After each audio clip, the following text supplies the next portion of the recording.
گو کہ میں نے چیلنج کیا, میں نے کہا جی مجھے آپ نے یہ رائٹ ہے ایز انڈیپینڈنٹ کینڈیڈیٹ کہ مجھے آپ ٹیبل کا سمبل دیں. انہوں نے کہا نہیں, لینا ہے تو لیپ ٹاپ کا لیں, اور کیونکہ مشکل سمبل ہے لوگوں کو سمجھانا. پھر بھی الحمدللہ رب نے مہربانی کی کہ الیکشن جیتے اور اچھے مارجن سے جیتے. یہ عمران خان صاحب کا کمال تھا. رائٹ. اور عمر صاحب, آج کیونکہ سپریم کورٹ میں کوئی 30 منٹ تک جو سماعت میں یہ بحث ہوتی رہی کہ ڈائیلاگ کی طرف جو ریمارکس سامنے آ رہے تھے کہ ڈائیلاگ سے کئی چیزوں کا حل, جہاں چیف جسٹس قاضی فائز عیسیٰ صاحب کہتے ہیں کہ کئی چیزوں کا حل ڈائیلاگ سے نکل سکتا ہے. جسٹس جمال مندوخیل صاحب نے کہا کہ ملک کو اگر کچھ ہوگا تو عدلیہ پر بات نہیں آئے گی, سیاستدانوں پر بات آئے گی. حالات جتنے بھی خطرناک ہو, آپ کو ایک ساتھ جو ہے وہ سیاستدانوں کو بیٹھنا چاہیے.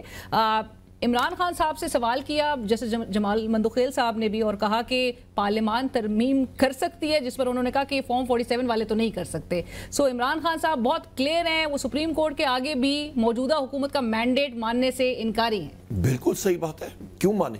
ہماری 180 سیٹیں تھیں, ہم نے فارم 45 کا اپنا وائٹ پیپر چھاپا ہے, باقاعدہ ایک ایک سیٹ کا بتایا کہاں پہ ہم لوگ اس کو کنٹیسٹ کریں الیکشن کمیشن میں. ہمارا چرایا ہوا مینڈیٹ ہے, ہمیں ملنا چاہیے, اور 180 ڈائریکٹلی الیکٹڈ سیٹس کے ساتھ آپ ریزرو سیٹس ملا دیں. 245 کی کا ہماری اسٹرینتھ بنتی ہے, 3/4 اکثریت وہ ہمیں ملنی چاہیے. ہم لوگ اس کو چیلنج کر رہے ہیں. یہ فارم 47 والی حکومت کے پاس تو مینڈیٹ نہیں ہے, یہ تو کٹ پتلیاں ہیں, اور یہ نہ حکومت چلا سکتے ہیں, اور ان کی یہ حیثیت ہے کہ چین جاتے ہیں آئرن برادر ملک, اور وہاں پہ آپ کا ڈیپیوٹی میئر ایک شہر کا وہ جا کے ریسیو کرتا ہے وزیر اعظم پاکستان کو. یہ تو تماچا ہے ملک کے اوپر, یہ وزیر اعظم کے اوپر. یہ ان کو آئینہ دکھا دیا گیا ہے کہ آپ کی یہ حیثیت ہے, جا کے واپس بیٹھ جائیں. رائٹ. بٹ عمر صاحب, آپ جہاں پر کہتے ہیں کہ مینڈیٹ واپس کریں, but simultaneously you also been seeing کہ نئے الیکشنز کی طرف بھی جائیں. بالکل, یا نہیں ہوگا تو پھر الیکشن, ہم تو تیار ہیں.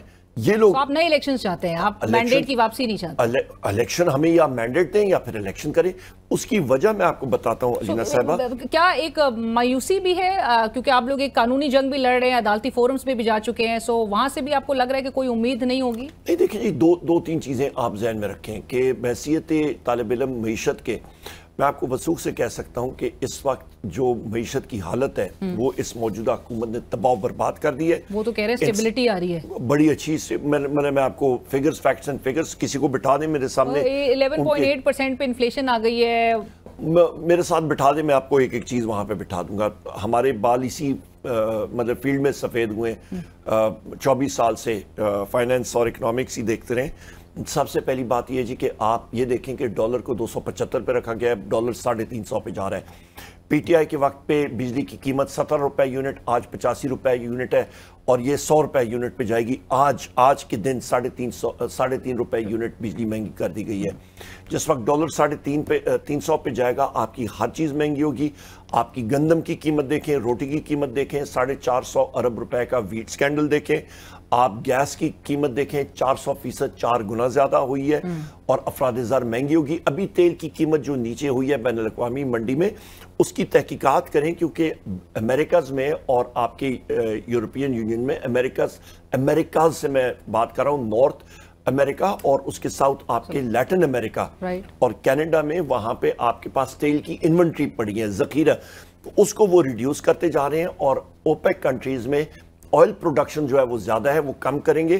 اس کے بعد آپ کی تیل کی قیمت بڑھے گی, اور یہ ساری چیزیں جو ہیں انفلیشن یہ واپس آئی. اور سب سے اہم بات, آپ اپنا اسٹیٹ بینک کا انٹرسٹ ریٹ شرح سود دیکھیں, ابھی تک 22% ہے, نیچے نہیں آیا.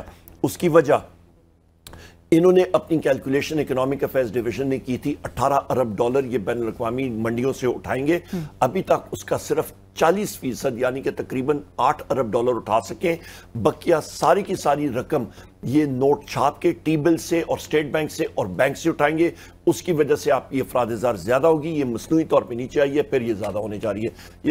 یہ کسی بھی شخص کو سامنے بٹھا دیں, ان کے ساتھ میں چیلنج کرتا ہوں. سر, یہ پوسٹ بجٹ کیا نظر آ رہا ہے آپ کو صورتحال؟ آپ کو لگتا ہے عوام سڑکوں پر نکلے گی, کوئی پریشر ان کے اوپر آئے گا, یا یہ تو بڑے کانفیڈنٹ ہے کہ کمپلیٹ کریں گے اپنا ٹرم؟ وہ آپ نے دیکھا ہوگا وہ کلپ, وہ چھوٹا کراچی کے وہ بڑے چھوٹا سا کیوٹ معصوم بچہ, وہ کہتا ہے نا ذرا پیچھے دیکھو, ذرا پیچھے تو دیکھو.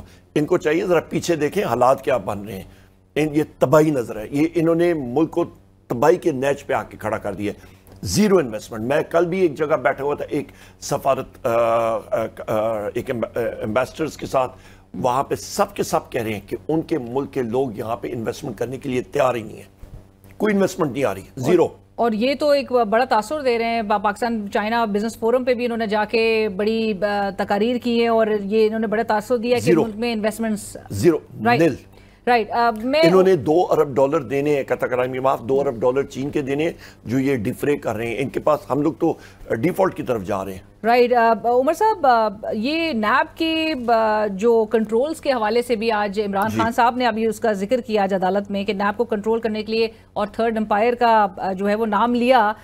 پی ٹی آئی دور میں نیب اسی تھرڈ امپائر کے کنٹرول میں تھی. آپ کو لگتا ہے آج بھی نیب کنٹرول ہو رہی ہے؟ بالکل ہوگی. اور اسی تھرڈ امپائر؟ بالکل, ایبسولوٹلی واضح ہے. میں آپ کو بتاتا ہوں جی, آپ یہ دیکھیں علینا صاحبہ کہ آپ کا اس وقت ایس آئی ایف سی کو بنانے کی کیا ضرورت پڑی تھی. آپ روٹ کاز میں جائیں. ایس آئی ایف سی اس لیے کہ جی بیوروکریٹ ڈیسیجن نہیں لے رہے ہیں, آفیسرز آپ کے ڈیسیجن نہیں رہے ہیں. کیوں نہیں لے رہے؟ کیونکہ ان کا ہاتھ کانپتا ہے جس وقت وہ کوئی ڈیسیجن لیتے ہیں کہ کل نیب ان کو کرے گی کہ جی ہم لوگ آپ کو چھتری پرووائڈ کریں گے. بنیادی چیز پہ جائیں, نیب کے قوانین کو دیکھیں, اس پہ نظر ثانی کریں.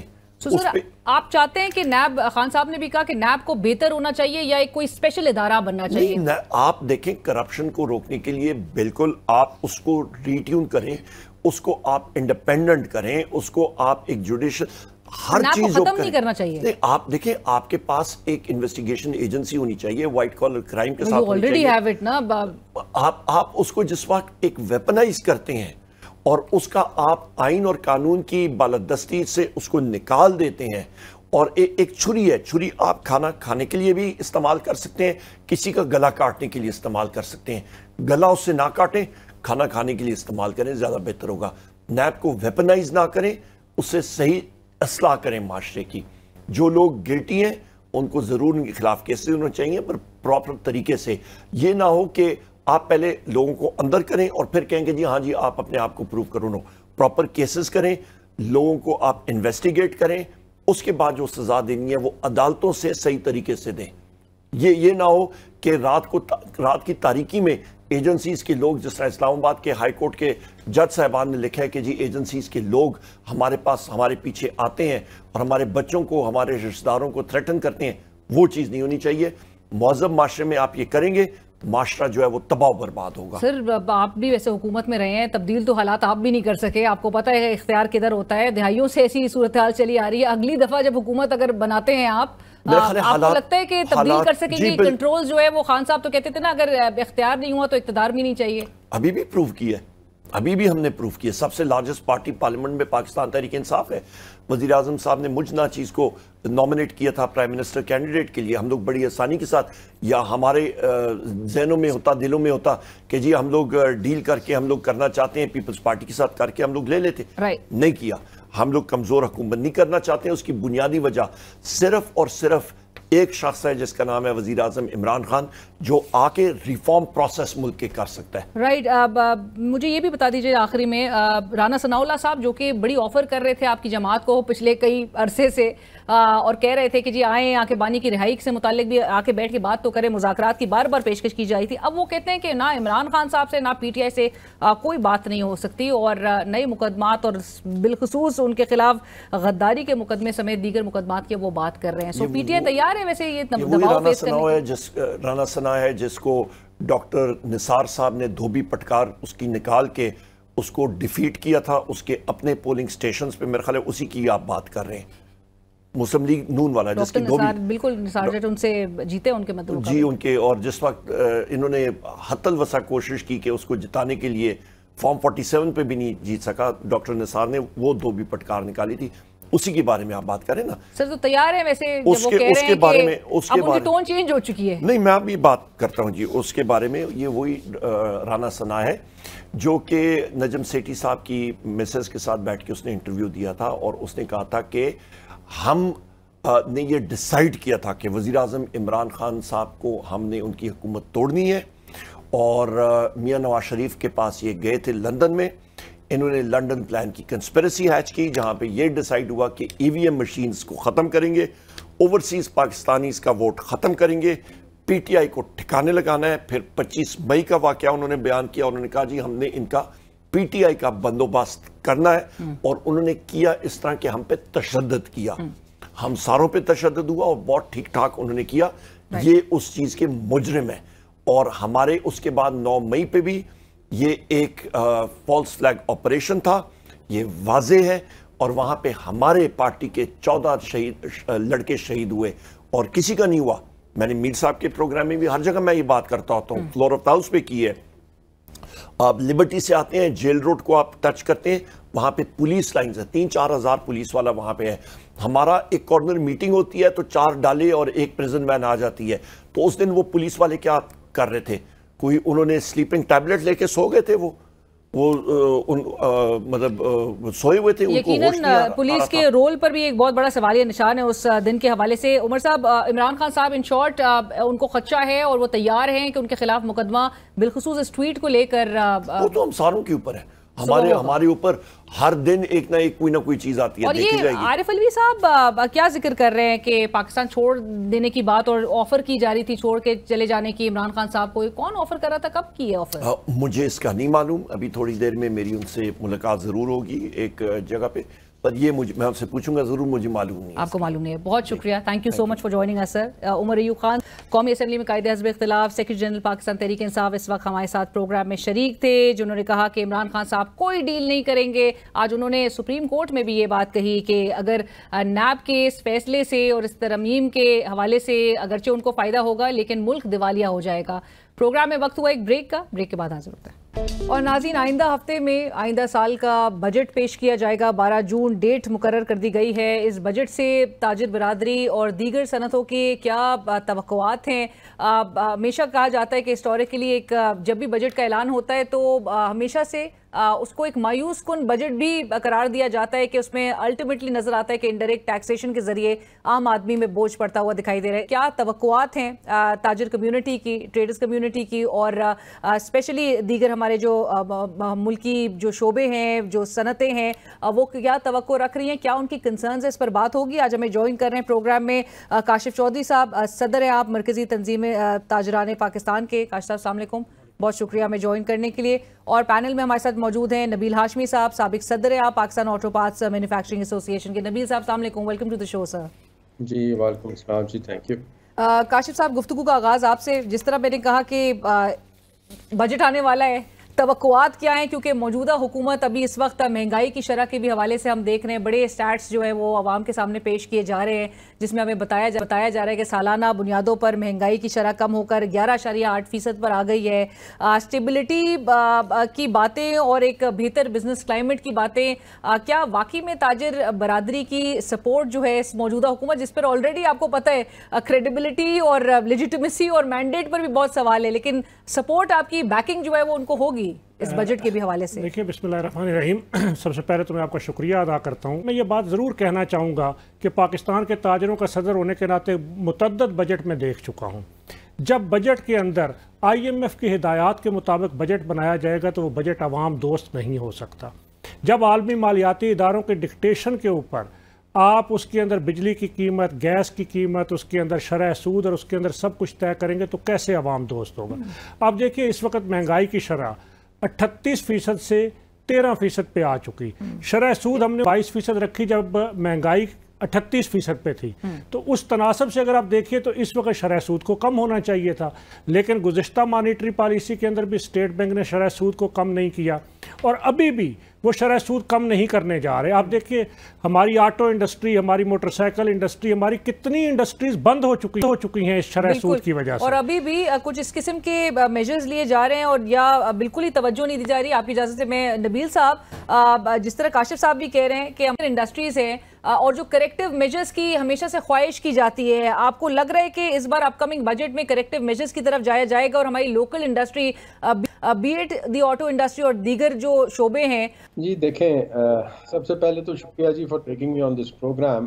سی یو نیڈ ٹو انڈرسٹینڈ, ایک بڑی امپورٹنٹ چیز ہے کاشف صاحب نے ابھی جو بات کی نا میں اس کی 100% تائید کرتا ہوں، لیکن میں کچھ تھوڑی سے آپ کا وقت لوں گا پالیسی میکنگ کے اوپر کہ پالیسی میکنگ کا طریقہ کار کیا ہوتا ہے۔ ہوتا یہ ہے کہ جی کہ پاکستان کے اندر at the end of the day whatever we do ایک کرپلڈ پالیسیز انٹروڈیوس کر دی جاتی ہیں۔ جب کرپلڈ پالیسیز کا انٹروڈیوس کیے جاتی ہیں تو ایک شعبہ کوئی بھی ہو جائے، بھلے لیدر کا ہو جائے، ٹیکسٹائل کا ہو جائے، آٹو کا ہو جائے، سرجیکل کا ہو جائے، وٹ ایور سیکٹر، پالیسی بنانے کا طریقے کا دیکھیں جی یہ ہوتا ہے کہ اب 1 2 3 4 5 6 7 8 9 10 آپ کرتے ہیں نا، یہ کبھی نہیں ہوتا کہ 1 2 5 اور 10 پہ آپ پہنچ جائیں۔ پاکستان کی پالیسی میکرز کو آج تک یہ بات سمجھ ہی نہیں آئی ہے۔ ہماری جو ویلیو چینز ہیں کسی بھی صنعت کی، سروس سیکٹر کی بھی ہو، مینوفیکچرنگ سیکٹر کی بھی ہو، انڈسٹریل سیکٹر کی بھی ہو، کوئی بھی سیکٹر کی، کوئی بھی پالیسی میں ہوتا کیا ہے کہ ایک شعبہ اس پالیسی کا، اس سیکٹر کا خوش ہو رہا ہوتا ہے، دوسرا شعبہ جو ہے وہ پریشان ہو رہا ہوتا ہے، تیسرا شعبہ جو ہے وہ کسی اور چکر میں اسٹرائکوں پہ چلا جاتا ہے۔ ہمیں ایشیا کا سب سے ایڈوانٹیجس امپورٹ کنٹری بنا دیا گیا۔ ادھر ایف ٹی ایز انٹروڈیوس کر دیے گئے، فری ٹیکس ہمیں 0 ٹیرفز کے اوپر امپورٹس الاؤ کر دی گئیں۔ نیٹ ریزلٹ کیا ہوا کہ صنعتی شعبہ آلموسٹ تباہ ہونے کی طرف آ گیا۔ اور پھر آج ہم جو ڈالر کا اسکیرسٹی کی وجہ سے جس ملک جو حالات ہے ہمارے ملک کے اندر، وہ اسی وجہ سے ہوا ہے کہ صنعتی شعبہ جس نے ایکچوئل ویلیو ایڈیشن کرنی تھی، جس نے ایکچوئل ویلیو ایڈیشن کر کے سرپلس کرنا تھا، اس کو تو آپ نے کرپلڈ پالیسیز کی وجہ سے سال بائی سال ہر سال کرتے کرتے اس مقام پہ پہنچا دیا کہ وہ سرپلس کرنے کے قابل ہی نہ رہا۔ دیکھیں آٹو سیکٹر کی اگر آپ بات جیسے آپ نے ابھی کی ہے نا، یہ ایک انجینئرنگ سیکٹر ہے۔ انجینئرنگ سیکٹر کا جو انویسٹمنٹ ورسز جو ROI ہوتا ہے نا، وہ ایک تھوڑے لمبے وقت کے اوپر ہوتا ہے۔ ہم بات ان صنعتوں کی کرتے ہیں، ان ملکوں کی کرتے ہیں جیسے جاپان ہو گیا، یونائٹڈ اسٹیٹس ہو گیا یا تھائی لینڈ ہو گیا۔ ان ملکوں میں جو آٹو سیکٹر کو 100 سال کے قریب ہو گیا، ہمارے ملک کے اندر 40 سال ہوئے ہیں، لیکن 40 سال کے اندر 100 بار اس کے اندر انٹرونشن کر کے پالیسیز چینج کر دی گئی۔ کاشف صاحب، بنیادی اگر میں مطالبہ پوچھوں اس آئندہ آنے والے بجٹ کے حوالے سے اور اس حکومت کو آپ کی طرف سے، آپ کی پوری کمیونٹی کی طرف سے، ٹریڈرز کمیونٹی کی طرف سے کیا پیغام ہوگا کہ ان کا کور فوکس ہونا کس چیز کی طرف چاہیے؟ دیکھیں، میں اس میں بنیادی بات یہ کروں گا کہ سب سے پہلے تو آنے والے بجٹ کے اندر بجلی، گیس اور پیٹرولیم مصنوعات کی قیمتوں میں کمی کرنی چاہیے۔ میں بجلی کے حوالے سے اگر بات کروں تو پیداواری لاگت کے اندر اضافے کی ایک بڑی وجہ بجلی ہے، اور میرا تاجر، میرا صنعتکار اس وقت 70 روپے سے 90 روپے یونٹ بجلی کا بل دیتا ہے۔ اور اگر آپ خطے میں بنگلہ دیش، سری لنکا، ہندوستان، افغانستان کی بات کریں تو 15 روپے سے 25 روپے یونٹ بجلی ملتی ہے۔ تو اس بجٹ کے اندر یہ جو IPPs کے معاہدے ہیں، 2800 ارب روپیہ بغیر بجلی بنائے میرے عوام کا، میرے تاجروں کا خون نچوڑ کر جو مراعات یافتہ طبقے کو دیا جا رہا ہے، یہ IPPs کے معاہدے از سر نو ریویو کیے جائیں۔ بجلی کی قیمتوں کو کم کیا جائے۔ نہیں، بجلی کی قیمتوں کو جب تک کم نہیں کریں گے مسئلہ حل نہیں ہوگا۔ اس وقت تو حالت یہ کہ عام گھریلو صارف بجلی کا بل نہیں دے سکتا، ٹھیک ہے، تو کیسے سروائیو کریں گے لوگ؟ دوسری بات یہ کہ جو گیس ہے، نہ انڈسٹری کو گیس ملتی ہے، نہ تاجر کو گیس ملتی ہے، اور گیس کا ٹیرف اتنا مہنگا ہے۔ اور دوسری طرف آپ دیکھیں ہمارے پڑوسی ملک ایران سے جو ہم نے معاہدہ کیا، انہوں نے بارڈر پہ لا کے گیس پائپ لائن چھوڑ دی اور وہ کہتے ہیں آپ استعمال کریں۔ ہم اتنی صلاحیت نہیں رکھتے کہ اس گیس کو ہم لا سکیں۔ پھر تیسری چیز، پیٹرول کے اوپر اس وقت گورنمنٹ 60 روپے لیٹر پیٹرولیم لیوی لے رہی ہے، اور ابھی بجٹ کے اندر IMF کا مطالبہ ہے کہ 18% GST اس کے اوپر لگائیں، تو اس کے نتیجے میں اور پیٹرول مہنگا ہوگا۔ شہباز شریف تو آپ کو یاد ہوگا پچھلے ہفتے 15 روپے کم کرنے کی انہوں نے بات کی، اور اس کے بعد وہ کر نہیں سکے، وہ 4 روپے ہوا۔ تو ایک تو یوٹیلٹیز کو کم کرنا ہوگا، دوسری چیز یہ کہ بزنس کرنے کے لیے اس ملک میں 42 قسم کے ٹیکسز ہیں اور 21 قسم کے اداروں سے NOCs لینی پڑتی ہیں۔ 42 قسم کے ٹیکسز، جس کے اندر income tax, sale tax, withholding tax, custom duty, turnover tax, مگر ٹیکسز کی قسمیں آپ گننا شروع کریں تو آدمی پریشان ہو جاتا ہے۔ جب تک اس کو آپ سنگل، آپ کہہ رہے ہیں کہ NOCs بھی لینی پڑتی ہیں، 21 قسم کے NOCs، جب تک آپ اس کو سنگل ٹیکس پہ نہیں لائیں گے۔ دیکھیں، میں پاکستان کے تاجروں کا نمائندہ ہونے کے ناطے کیا کہنا چاہتا ہوں کہ ہر کمانے والے کو ٹیکس دینا چاہیے، بالکل ٹھیک ہے، اس کو فائلر ہونا چاہیے، نان فائلر کے تصور کو ختم کرنا چاہیے۔ لیکن ٹیکس کیا ہو؟ ٹیکس کی شرح منصفانہ ہو، ٹیکس کے سلیبز کم ہو، انکم ٹیکس کی میں بات کرتا ہوں۔ پھر جنرل سیلز ٹیکس جو اس وقت